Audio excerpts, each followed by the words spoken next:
இதுவரைக்கும் பாகிஸ்தானை எதிர்கொள்ள திறமையற்ற காங்கிரஸ். பாம்பேல 165 பேர் சுட்டுக் கொல்ல போட்ட போது அமெரிக்காவோட FBI வந்து இங்க விசாரணை நடத்த அளவுக்கு விட்டு கொடுத்த காங்கிரஸ். 1971 வார்ல இந்திரா காந்தி அவர்கள் போரை நிறுத்த தனது செல்வாக்கை பயன்படுத்துமாறு ரிச்சர்ட் நிக்சனிடம் எழுதிய கடிதம் இன்னைக்கு இருக்கு.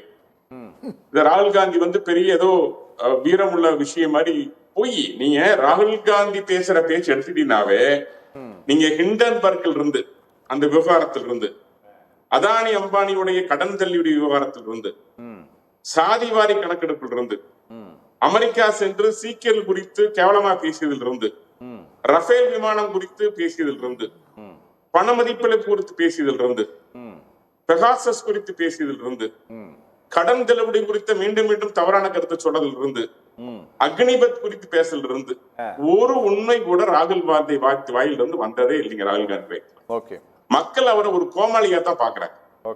அந்த மாதிரி தான் அவருடைய பேச்சுக்கள்.